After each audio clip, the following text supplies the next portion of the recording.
great find.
What's going on? It's the Real Jonathan Smith Show here on Indies Sports Tickets.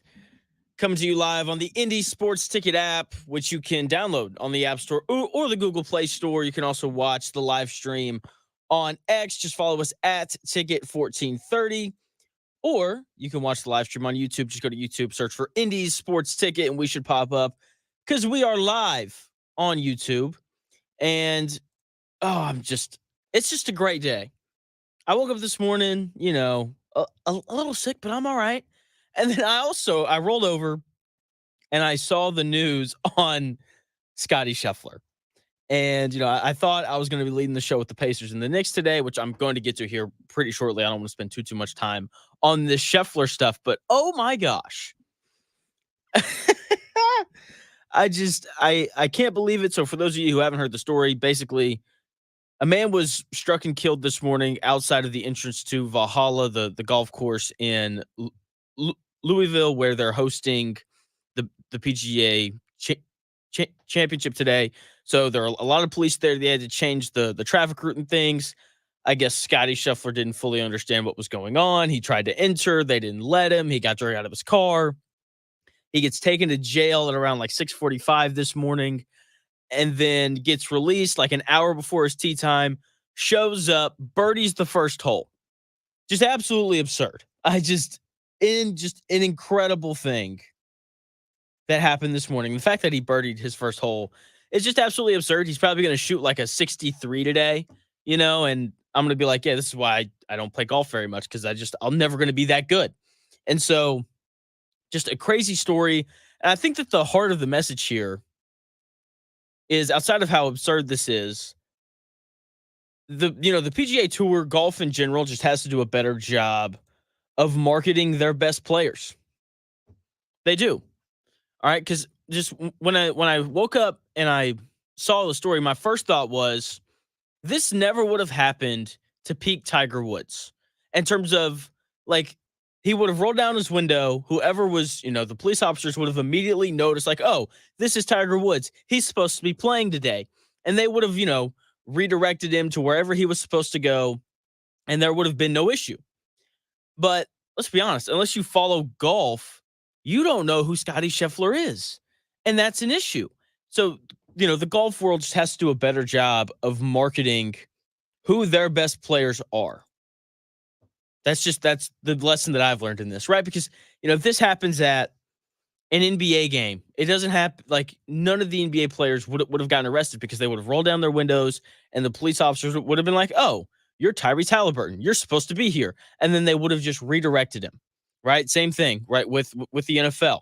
Right? So golf just has to do a better job of marketing their stars. That's kind of my biggest takeaway. With that being said, let's move into the NBA. Let's talk about the Knicks and the Pacers tonight.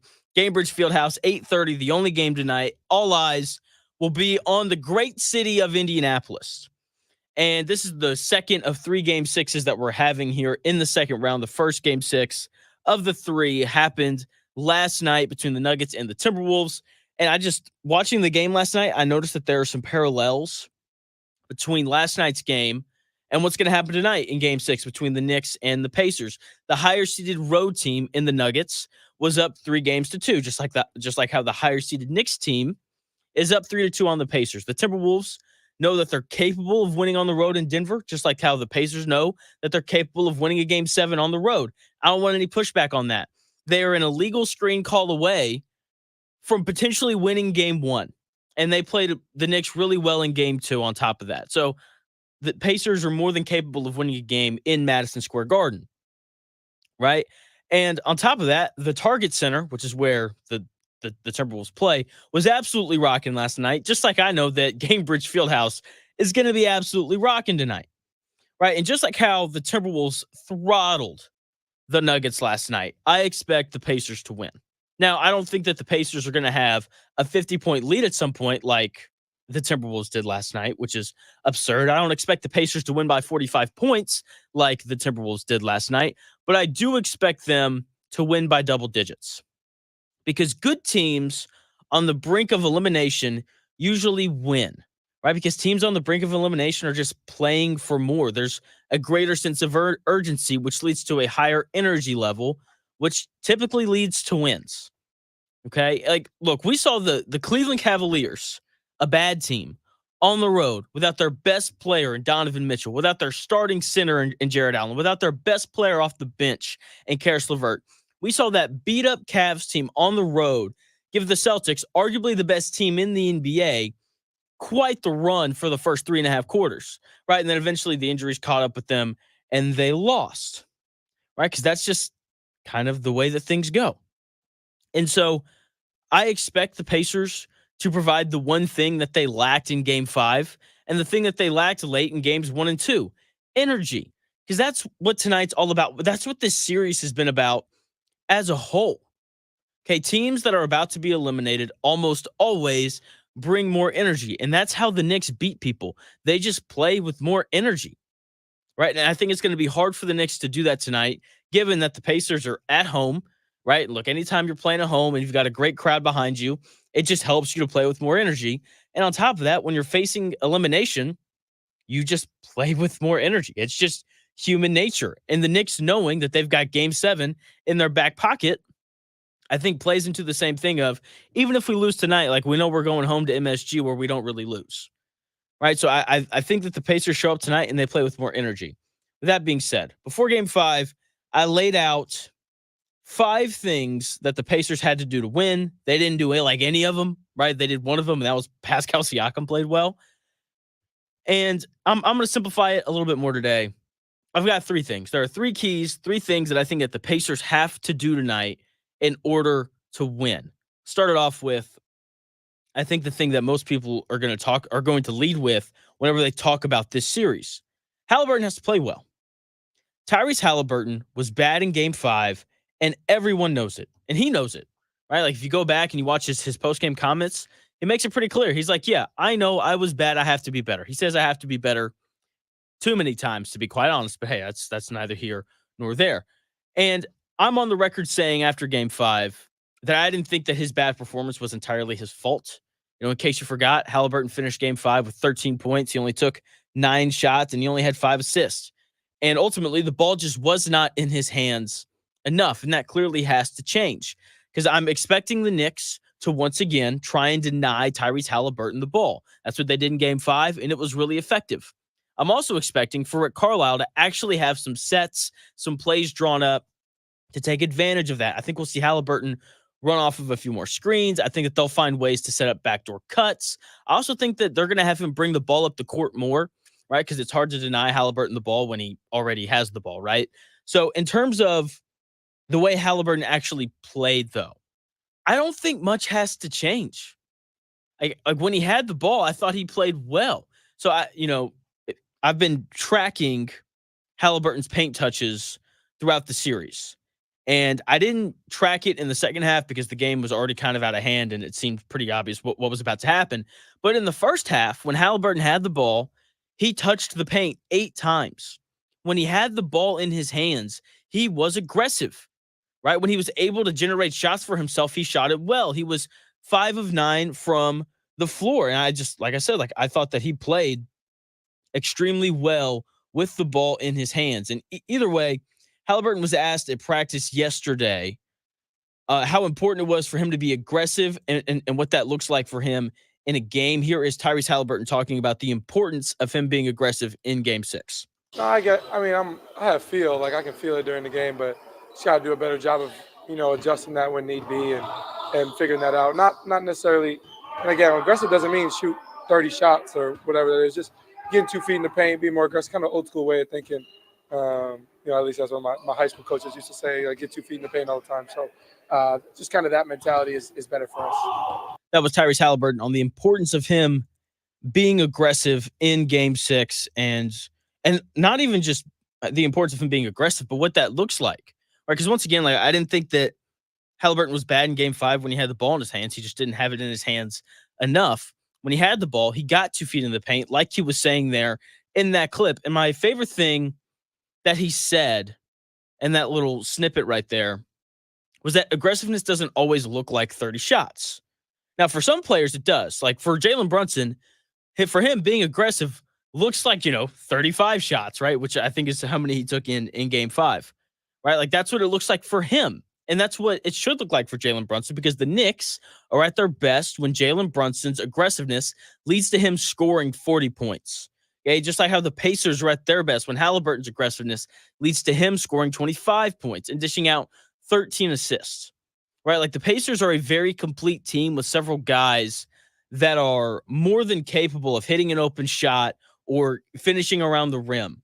Like the Pacers are at their best offensively when those players are involved. And the best way for them to be involved is for Halliburton to get 2 feet into the paint and to, get them involved through, drive and kick and those different types of things.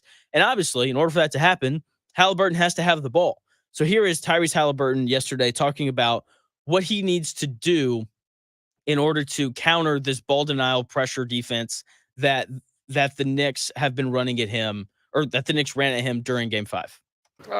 Just figuring it out. Having some feel also, like not running to get the ball when dudes are in the middle of pick and roll or in the middle of dribble moves and stuff like that. Just figuring it out. But at the end of the day, I just got to be better at getting the ball. They're doing a good job tonight, and we can give you all the schemes of screening for me and all that stuff, but I just gotta go get the ball. Is it just being physical, like getting on top of the guy, and that's the way to do it, or how do you kind of see that? I mean, angles, physicality, all those are part of it. A will is at the same time, you know what I mean? So just gotta do a better job matching that intensity 48 minutes. That was Halliburton talking about the importance of him working back to and getting the ball in his hands because this Pacers offense is at its best when the ball is in Tyrese Halliburton's hands.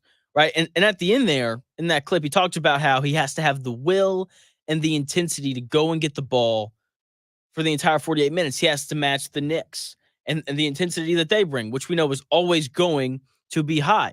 He has to lead by example in that intensity and in that will of going and getting the basketball. Every team rallies around their best player. Okay. And the best teams are led by their best players. The Celtics are led by Jason Tatum. The Timberwolves are led by Anthony Edwards. The Mavericks are led by Luka, and so on. Halliburton has to lead this team with an edge tonight. That's the thing that I really want to see from him. I want him to be physical. I want him to push off and do all those different things that I want him to do whatever he has to do in order to get the ball. Okay, he seems like a pretty chill, pretty relaxed guy, and that can't be the demeanor in Game 5 tonight. And I don't think that that's what it's going to be. In a later part of the post-practice press conference from yesterday, He said that the team had not discussed the intensity that needs to be brought tonight because things that are known don't need to be spoken on. That was basically his statement. And I don't think that that's true for this group. They've shown they've let me back up. They need to sit down and talk about the intensity that needs to be brought tonight. And here's why I say that. Because you're right. Everybody should know and understand the importance of tonight's game. But I don't know that they do. They should have known the required energy and intensity that they needed for game 5, and they didn't bring it. Pascal Siakam, an NBA champion, or James Johnson, a guy who's been around the league for a long time, need to stand up at the front of the locker room, tonight, sometime before tip-off, and really hammer home what's going to happen when they walk out there. Because the Knicks, I can tell you right now, they aren't content with losing tonight and then going back to Madison Square Garden for Game 7. How do I know that? Because the Knicks went on the road in Game 6 in round 1 against the 76ers and won to eliminate the 76ers. The Knicks are not walking into Gainbridge Fieldhouse tonight content to go back home for Game 7.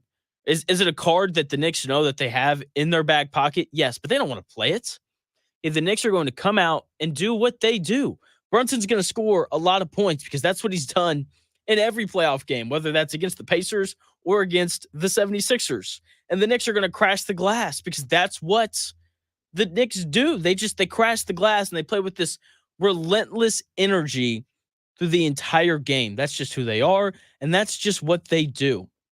And the Pacers are fully aware of this. And Rick Carlisle had plenty of comments on what the Pacers need to do in terms of keeping the Knicks off the glass. I'm going to get into that when we come back here in about 4 minutes.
What's going on? The Real Jonathan Smith Show here on Indy's Sports Ticket. Make sure you download that Indy Sports Ticket app so you can listen anytime, anywhere, or if you want, you can go to YouTube. You can subscribe to the Indy Sports Ticket YouTube channel to watch the live stream, or you can just watch it on X. Follow us at Ticket1430 so you can tune into the live stream. I would recommend the YouTube, though, because the group chat on here, or the chat is just amazing. A lot of energy coming from it.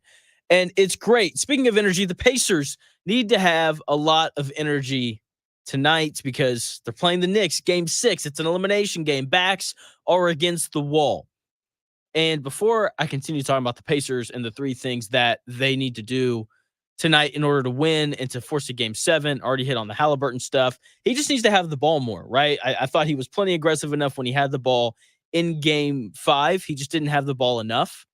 Now we're moving into this part, the part that everybody is fully aware of, and it's the importance of the Pacers keeping the Knicks off the offensive glass. And I feel really bad for these reporters that have to talk to Carlisle after these playoff losses. Like, you can tell that Rick Carlisle just doesn't want to do it. He doesn't want to be there. He just wants to coach his team and go home. And if a reporter asks a dumb question, then Carlisle just makes them feel dumb. It's quite hilarious. I really enjoy it, especially when a reporter asks about Game 5 and the previous loss, which someone did. A reporter asked Rick Carlisle yesterday during practice, if he'd gone through and rewatched the tape yet. Because, look, they'll ask him questions about Game 5, and his response will be, I don't really have an answer to that question until I watch the tape, right? So reporter goes back. He's like, hey, have you watched the tape yet? And of course, Rick Carlisle was like, yes. And he goes, okay, did you notice any other reason why you guys struggled in Game 5? And here is Rick Carlisle's response to that question.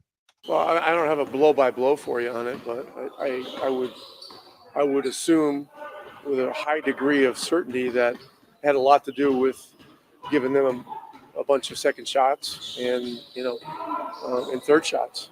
And so, if you can't come up with a ball and have at least a respectable level of possession, for the game, you're not going to win in the second round of the NBA playoffs. So we got to do better there. It's all about rebounding. That's what this series is all about. That was Pacers head coach Rick Carlisle on if he noticed anything different after watching the tape, any other areas where they struggled. And as I listened to this entire Carlisle part of this press conference, there's one thing on Coach Carlisle's mind heading into Game 6, and it is keeping the Knicks off the offensive glass. For obvious reasons, right? This is how the Knicks beat teams. They just pound you on the offensive glass, and they just create so many extra shots that it's really hard to beat them. It just is. Most teams have 2 players that they turn to for offense, right? The Pacers looked at Tyrese Halliburton and Pascal Siakam to generate offense. The Timberwolves last night, they looked to Anthony Edwards and Karl Anthony Towns for offense. The Nuggets looked to Jamal Murray and Nikola Jokic. The Mavs looked to Luka and Kyrie. The Thunder looked to Shai Gilgeous-Alexander and Jalen Williams, the one from Santa Clara, not the one from Arkansas, Woo Pig. The Knicks don't do that. That's not what the Knicks do. The Knicks look to Jalen Brunson to get a shot for himself or someone else. He is the primary creator. That is why he's on the floor for 45 minutes a night, because they don't have a reliable second option. Their second option, though, on offense is just getting the offensive rebound. Okay, the Pacers have to shut the water off in one of those 2 spots. And let's be honest, the Pacers don't have anyone to guard Jalen Brunson. They don't. I don't know why. The dude's 6 foot even, but he gets buckets. I don't really know how to explain it. He just does. So the other option is to keep the Knicks off the offensive glass, right? In the 2 games that the Pacers won, they didn't allow the Knicks to dominate the offensive glass. It didn't matter how great Jalen Brunson was, because he was great in those games that the Pacers won as well, right? The difference was that the Knicks weren't able to score off of the shots that Brunson missed. Right, keeping the Knicks off the offensive glass isn't just about the defense either. right? Like getting defensive rebounds and not taking the ball out of the net allows the Pacers to speed up the pace of the game, and it's harder for the Knicks to deny Halliburton the ball, right? Because obviously, like when you take the ball out of the net, the Knicks have an opportunity to set their defense. Whereas off of a defensive rebound, with how fast the Pacers play, that opportunity is not afforded to the Knicks. They're in a little bit more of a scramble mode. It's tougher to find Halliburton amidst all the commotion, right? So that's the importance of the defensive rebound. It's not even just about keeping the Knicks off the offensive glass and not allowing second chance points. It's about getting into the offense and speeding the game up, right? When the Pacers get a defensive rebound, they can get it to Halliburton before McBride or whoever's defending Halliburton has a chance to even deny him the basketball. And I think heading into this game, that's something that everyone's going to be paying attention to. How do the Knicks defend Tyrese Halliburton? How do the Pacers look to counter this ball denial defense that the Knicks are going to play? And Rick Carlisle was asked about this yesterday. I love his response. Here is Rick Carlisle talking about how they plan on countering and how they plan on getting Tyrese Halliburton the ball when the Knicks try to deny him the basketball. The sweet spot is go rebound the ball and, not take it out of the net, and things will be a lot different. That is, yeah, I I love this response from Coach Carlisle so much. He doesn't really answer the question. He doesn't. He's just like, you know what? It's not about getting Halliburton the ball. It's just about getting a defensive rebound, right? Like based on his response there, he's not worried about figuring out ways to get Tyrese Halliburton the ball. He's worried about one thing and one thing only, and that is keeping the Knicks off the offensive glass. And I'm intrigued to see if he makes any lineup changes to ensure that they don't give up too many offensive rebounds. Does he go big? Does he put Miles Turner, Pascal Siakam, and Obi Toppin on the floor together? Does he give Isaiah Jackson more minutes? Look, Isaiah Jackson hasn't played a ton, somewhere probably between 10 and 15 minutes a game. But when he's been on the floor, he's rebounded at a really high level. He's been the best rebounder for the Pacers in this series in the short amount of time that he's been on the floor. I would really like to see lineups with Isaiah Jackson at the 4 because he's only like 6'9", and Miles Turner at the 5. Like, we know that Miles Turner wants to play on the perimeter anyway. That's where they like to put him because he stretches the defense and he creates spacing and all those really important things. So it's not like Isaiah Jackson and Miles Turner are going to get in each other's way. I think having a guy like Isaiah Jackson on the floor to box out Hartenstein and to defend him and to also help with rim protection, because Isaiah Jackson is more than capable of blocking shots. Would love to see Jackson and Miles Turner on the floor at the same time because, let's be honest, we all know Miles Turner, not a great rebounder on either end. So having a guy like Isaiah Jackson on the floor to help with that, I think would be really good.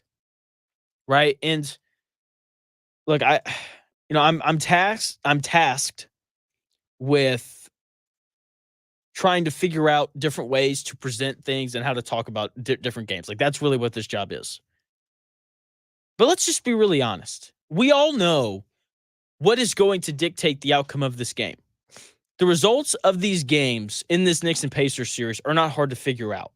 It is all about how the Pacers hold up on the glass. If the Pacers can keep the Knicks to around 8 offensive rebounds, then they'll have a chance to win. If the Pacers can keep the Knicks to around 5 offensive rebounds, then they should win this game easily. Okay, if this is another dominant game for the Knicks where they just dominate on the offensive glass, then the Pacers are probably going to lose. Okay, like there's one thing, though, that I think could save the Pacers from losing, even if the Knicks have a dominant game on the offensive glass, and that is the other guys. The other guys have to show up. And what I mean by the other guys is the players not named Tyrese Halliburton and Pascal Siakam. Pascal Siakam has been really consistent and good throughout this series, especially post the OG Anunoby injury. I haven't seen anything on his status. I'm assuming that he's not going to play tonight because if he was, like, it would be the second biggest story today behind Scotte Scheffler getting arrested and then showing up and birdieing his first hole. Whatever. So the other guys have to show up. One of my favorite things about this Pacers team is that you never know who the hero is going to be. When I watch the other playoff teams, it's evident who the hero's going to be, right? For the Mavs, it's going to be Luka or Kyrie. If one of those two guys doesn't play well, then they're going to lose. For the Celtics, it's Jason Tatum or Jaylen Brown. If one of those two guys doesn't play well, they're probably not going to win, right? For the Timberwolves, it's probably going to be Ant, right? For the Nuggets, it's Jokic or Murray. And for the Thunder, it's Shai Gilgeous-Alexander, right? Like, it's very easy to identify the player that's most likely going to impact winning the most for these other teams. And the reality for the Pacers is, if I came back on Monday and my opening segment on Monday was like a 10-minute monologue on Miles Turner or TJ McConnell or Obi Toppin or Ben Shepherd or Aaron Nesmith, if my opening monologue was on them saying something about how one of those guys was the reason why the Pacers won Game 6 and Game 7, I wouldn't be surprised. I wouldn't be, because the depth of this Pacers team is its best weapon. Okay, like when the Pacers beat teams, it's because the bench shows up and gives them a lift, right? Or Miles Turner shows up and hits like 5 threes, or Aaron Nesmith plays great defense and hits 3 or 4 threes, right? Like, the Pacers don't lose very many games in which those things happen in terms of getting contributions from the other guys. Just like how the Knicks don't lose many games when they crush people on the offensive glass. Okay, the depth of the Indiana Pacers has been a huge advantage throughout this series. It was a huge advantage throughout their series against the Bucks, right? And that needs to continue to be an advantage tonight. No one played well in Game 5. Okay, the bench was bad in Game 5. The starters were bad in Game 5. For the most part, though, like, the other guys have been pretty consistent throughout this series, right? And the depth of this Pacers team has provided a jolt of energy before in the playoffs, and it's kept them in this series. If you don't believe me, just go back and watch games 1 and 2, where the bench was great, right? Like, games 1 and 2 in Madison Square Garden, the reason why the Pacers had chances to win those games was because McConnell and Obi Toppin and Ben Shepherd were all three great off the bench, and Isaiah Jackson was awesome in the 10 to 15 minutes that he played. Okay, that's why they had an opportunity to win game 1 and 2. The bench is why there was a blowout in Game 4. Okay, because that was really the first game that the starters and the bench played well. The depth of this Pacers team, right? The bench and the non-Pascal Siakam and Tyrese Halliburton starters have the ability to tilt this game in the Pacers' favor, right? And if the bench shows up and they score, 50 points like they're more than capable of doing, this was the highest scoring bench in the NBA this year. If they do that, then the Pacers are probably going to win. Even if they give up, 12 offensive rebounds or whatever it is. That's how good this bench is. The bench is able to help the Pacers overcome, a lack of defense and a lack of rebounding. But the bench has to play well on both ends. That's one of the things that I like about the Pacers bench. It's not just a bunch of guys who can score. Like, these dudes can defend as well, right? Like, TJ McConnell has been either the best defender or the second best defender on Jalen Brunson all series. Obi Toppin has done a good job of not only knocking down open threes and finishing at the rim, but he's played good defense. He's blocked some shots, right? Isaiah Jackson's done a good job rebounding and blocking shots off the bench. Ben Shepherd has gotten, in Game 5, he got minutes on Jalen Brunson outside of giving up a 3 on the first possession that he defended them. After that, like, I didn't think that he did a bad job, right? So I very much am looking forward to how the Pacers bench performs tonight. I'm interested in how the Pacers team as a whole looks, because the one thing that makes me a little bit nervous is that this is the first time the Pacers are facing elimination in the playoffs. Okay, like, Tyrese Halliburton has never played in a series where he's going into potentially his last game of the year. Like, the only guy who's really been in a situation like this that plays is Pascal Siakam. He's the only one. So how does the team respond? I'm really interested to see. Rick Carlisle had some thoughts on that. Here is Pacers head coach Rick Carlisle talking about this being the first elimination game that a lot of these guys have faced. Yeah, it's the first elimination game that we faced. So, there's always a high level of urgency. But, when you face the possibility of the ending of your season, it certainly should be at a fever pitch. That is, or was, Pacers head coach Rick Carlisle on how this is the first elimination game that these guys have faced. That is my biggest concern for this team, right? It's not are they going to shoot the ball well? It's not, Is the energy going to be where it needs to be? It's how do they respond to being on the brink of elimination? Because that's never an easy thing to face. It's not. So this game's going to be filled with mistakes. I'm excited to see how this Pacers team responds because they've been resilient all year. Say what you want about Halliburton, but after every bad game he's had in the playoffs, he has responded in a very positive manner, and it's been good. Something that has not been positive is Caitlin Clark's first 2 WNBA games. And look, I'm just going to say it. The WNBA made a ginormous mistake with Caitlin Clark. I'm going to get into that when we come back here in about 4 minutes.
Welcome back to the Real Jonathan Smith Show here on Indy's Sports Tickets. Thanks for listening. No matter how you're listening, maybe you're listening via the Indy Sports Ticket app, which you can download on the Google Play Store or on the App Store. Maybe you're watching the live stream on Twitter or X.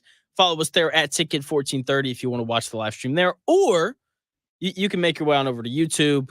You can watch the stream there as well. Just search for Indies Sports Tickets, and we should pop up for you. And trust me, if you want to watch anywhere, you want to watch on YouTube, because like the chat there is just insane. We're talking about breakfast, all sorts of just insane and crazy stuff. But I don't want to talk about breakfast with you guys.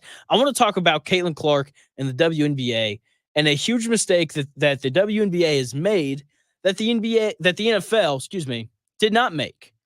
Every professional sports league should just take notes on what the NFL does, because they set things up and they market players and teams better than any other league in the world.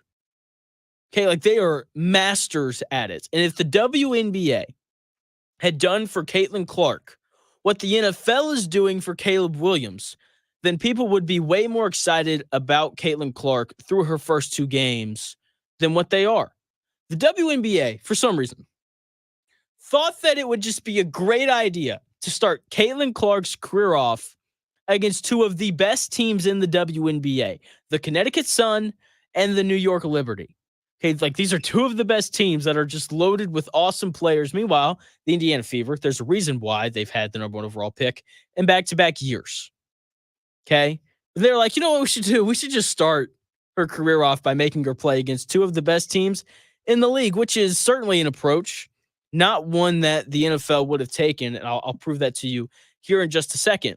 Caitlin Clark is the biggest star in the history of women's basketball. She is such a star that she has brought a new wave of people to the sport. Okay, it was important. Dare I say it was imperative for her to get off to a good start in her WNBA career. Okay? And yeah, and if Caitlin Clark was averaging 28 points and 7 assists a game through her first 2 games, then she would be can't miss TV for the rest of the season. But instead, the WNBA decided to make that a far-fetched possibility by making the Fever play 2 of the best teams in the WNBA. So instead of watching Caitlin Clark go nuts, and score 30 points and dish out 8 assists in her first 2 games, instead, I spent time watching her play incredibly bad. 10 turnovers in her first game, even though she did score 20 points. She didn't shoot the ball very well, but hey, who cares about that? Game 2, she only turns the ball over 3 times, which is much improved, but at the same time, she only scored 9 points. She hasn't played well. The WNBA should have had the Fever play against bad teams to start the season, or at least below average teams. That's what the NFL is doing with Caleb Williams, and it's brilliant. People are going to be invested in Caleb Williams because he's got all this hype. He's the best quarterback prospect we've seen since Andrew Luck. Okay, that's what he is. People are invested in Caleb Williams. Some people want to see him succeed. Other people want to see him fail. Either way, people are going to be locked into Caleb Williams, right? Just like how people are locked in and interested in what Caitlin Clark is going to do this year in the WNBA. So while the WNBA was like, Caitlin Clark, we're going to make you play against some of the best teams and best players right off the rip, the NFL was like, you know what we're going to do for you, Caleb Williams? We're going to make things easy for you. Okay, we're going to set you up to play against teams that are average at best, and then we can work our way back from there, right? We're going to ease you into it slowly. We're going to give you some training wheels, right? Because that's how you learn how to ride a bike, right? You start with the training wheels, right? You do some easier things, and then once you've kind of got the hang of it, you can then take the training wheels off and go full speed ahead. The WNBA was like, hey, Caitlin Clark, we're going to put you on the bike, no helmet, no training wheels. Good luck. But no, the NFL, they're going to coddle Caleb Williams a little bit to start the season. So instead of making Caleb Williams play the Lions and the Ravens and the Chiefs in his first 3 starts, they've decided to make it easy. Put some training wheels on the bike. The Bears are opening with the Titans, who are going to be bad. And I talked about Will Levis a little bit yesterday because Otter Creek, friend of the program, said that he likes Will Levis and thinks he's going to be good. But here's the thing about Will Levis. Will Levis had worse numbers than Anthony Richardson did last year. So if you like Will Levis, then you must love Anthony Richardson, right? So that's who the first team the Bears are going to play this year. They're going to play the Titans, who are probably going to finish last in the AFC South. After playing the Titans, The Bears are going to play the Texans in week 2. That's obviously a step up in competition, but like the Texans, they're going to be good. They're kind of this new, hot, fun team on the block. But once again, it's not the Chiefs. It's not the Bills. It's not the 49ers, right? It's not some juggernaut. Like the Texans are a good football team. They're still young, though, right? That's very much a winnable game for the Bears. And the Texans, like they're going to be good on defense because they have D'Amico Ryans as their head coach. But this isn't the Ravens defense. This isn't the Seahawks defense, which is going to be really good this year under new head coach McDonald, the former defensive coordinator for the Ravens. Okay? Like, not a super daunting start to the season. And then in week 3, they're going to play the Colts, who, by all accounts, when you look at Vegas and when you look at the national media and kind of what they expect for the Colts, they're going to be pretty average, right? They're probably going to finish somewhere, around 9-8. Maybe they go 10-7, 11-6. That's kind of more of where I like them. Or maybe they go, 7-10. I think that's a real possibility as well. But like week 3, they got the Bears playing the Colts. Like once again, like that's not a super great defense or anything like that. They're slowly easing Caleb Williams into his NFL career. And then week 4, this is the first time we see this is going to be the first time we see the Bears play legitimate, like this team's probably going to make the playoffs. They play the Rams, who aren't that great on defense, right? When you lose a player as good as Aaron Donald, your team takes a step back on that side of the ball. Okay, the first quarter of the season for Caleb Williams, he doesn't play any of the best teams. It's a pretty light schedule, right? And he's not playing a top defense. In fact, Caleb Williams isn't in the Bears. They aren't playing against a team that could go on a deep NFL playoff run until week 11 when the Bears play the Packers. Okay, the NFL has set it up to where Caleb Williams has a pretty easy schedule to start the season. That is what the WNBA should have done for Caitlin Clark. They should have made things as easy as possible. Okay, look, I don't know enough about the WNBA to know who the best teams are and who the worst teams are and things of that nature. What I do know is that the New York Liberty have the reigning MVP from last season. I know that because I watched the game last night. Apparently, when you talk about super teams in the WNBA, there are 2 teams that fit that mold. One of them is the New York Liberty, who the Fever played last night, and I believe that they're playing them again on Saturday night, so tomorrow night. And then they played the Connecticut Sun, who have one of the top 5 favorites to win the MVP in the WNBA this year. I believe that the Connecticut Sun made it to the conference finals last year as well, right? So they're starting Caitlin Clark off by playing the best teams in the league. Why would they do that? Doesn't make any sense. Like, you want her to get off to a good start. You want to build expectations, and you aren't going to do that when you're playing against the best teams in the league in your first 3 games out. It was a mistake made by the WNBA. Caitlin Clark has struggled. I got to be honest, I'm way less invested now than I was before the season started. Okay, like I was fully prepared to watch Caitlin Clark kind of go nuts, and then the WNBA was like, nah, let's make things really hard on her. It was just a mistake. The WNBA had a real opportunity to market their new star in a very positive light, right? And part of that is just having her play well. That way, when people wake up in the morning and they tune into the Real Jonathan Smith Show or the Dan Dockett Show or First Take or whatever your choice of sports media outlet is, like they should want people saying, "Oh my gosh, Caitlin Clark went nuts last night. Oh, you got to watch her. She's must-see TV." But instead, you got me sitting here like, maybe she'll develop. I don't know. She kind of looks undersized. She's not very long. She's not super quick. It's like she hasn't really created space to get the 3-pointers off. Like, is she going to be a hit? I don't really know. So I just the WNBA missed a great opportunity to market her in a much more positive light. But instead, so whenever I'm doing my prep and I'm in like the actual studio, I turn on First Take because they love to put Tim Legler on right now, who covers the sport of NBA. He covers the NBA really well. I would say he's one of the 4 or 5 best, behind like me and some other guys I don't really know. So, and he, like, that was his thing. He was like, look, like there's a learning curve, and that's just not what you want people saying about the biggest star that your sport's ever had. Okay? Like, you wanted her to show up and dominate immediately. not get absolutely embarrassed like she has been in these first 2 games. Okay, I think she's going to overcome it in the long run, but things just aren't off to a good start. Momentum is a very real thing, right? And coming off of the national championship appearance, and look, she played really well against South Carolina. Like, that momentum carried into the WNBA draft. How do we know that? Because that was the most viewed WNBA draft in history. They set a record, right? And then that momentum kind of carried into their first game against the not even against the Sun in up in Connecticut. People watched the preseason game. Like, that's how excited people were. People were tuned into a WNBA preseason game. I was seeing highlights of a WNBA preseason game for the first time in my life on my Twitter timeline.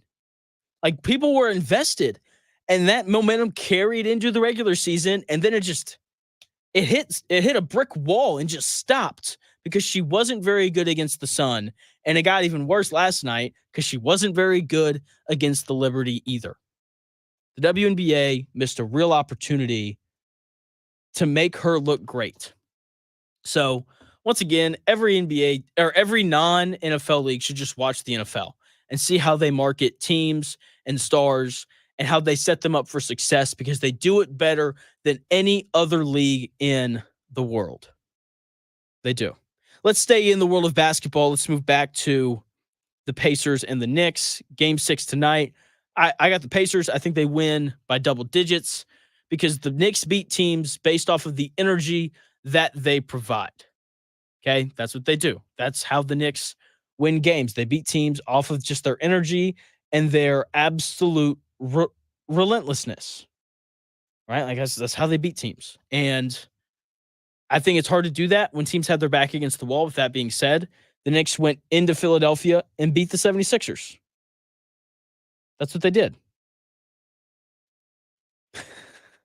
This chat's wild, people. Golly. And so the Pacers have to play with great energy tonight. And I think that they're going to. Just listening to the interviews yesterday with Rick Carlisle and Tyrese Halliburton and Pascal Siakam and Miles Turner, I'd like to think that they understand the energy and the intensity that they need to play with tonight. But once again, like, this is the first time that this young Pacers team has faced elimination. And this is the concern, right? And, this is, I've talked about this a little bit throughout the playoffs, but there's a reason why young teams don't win in the playoffs. It's because they haven't experienced things before. Okay, like, I'm wearing this Dallas Mavericks jersey because I think that the Mavericks are going to close out the Thunder tomorrow night at home. Part of why I think that is because Luka Doncic has played in a conference finals before, and Kyrie Irving has won an NBA finals before.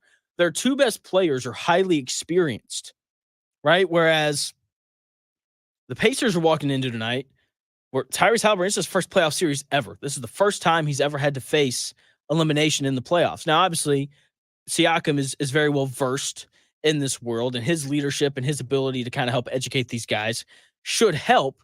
But look, people can tell you about something all they want to, but you don't understand it until you actually experience it. Okay, you don't understand how hard something is until you actually have to go through it yourself. And that's what I think we're going to see tonight. That's still my biggest worry, because the Knicks, like, they're battle tested. Their best player in Jalen Brunson has played in a conference finals before, right? Like, he was a part of that Dallas Mavericks team that, I think they got swept in 2020 by the Warriors, right? But, like, he's still been there. He's closed teams out before, right? We saw him do it in the last round against the 76ers when he went nuts. Josh Hart is just a winning player. David Chinzo is just a winning player. So they have dudes that are battle tested, and that makes me really nervous for the Pacers tonight. That being said, they've adjusted well coming back after losses. They haven't lost at home since March 18th. Give me the Pacers to win tonight by double digits. I like it. I think they're like 5.5-point favorites the last time I checked. I don't know what the line is, but I would, if it's single digits, I would then take the Pacers to cover. Pacers win by double digits tonight. Coming up next, it's the Dan Dockett Show. I hope you have a great weekend. I know I will. I'm watching hoops. I'm getting up early tomorrow to go play pickleball. I'm excited. It's that time of the year. I hope you have a nice weekend. Thank you to everyone who tuned in, whether via the radio, via the app, or via the YouTube or the X stream. The Dan Dockett Show coming up next. Make sure you go download that Indie Sports Ticket app to listen to his show. We got plenty of thoughts. We've got plenty of guests for today. Lynn Dunn, she's going to come on at around 12:45 to discuss Clark and the Fever. Should be great. That is all coming up here in about 4.5 minutes. Have a good weekend. The Real Jonathan Smith Show will be back on Monday at 11 o'clock. I will talk to you guys then.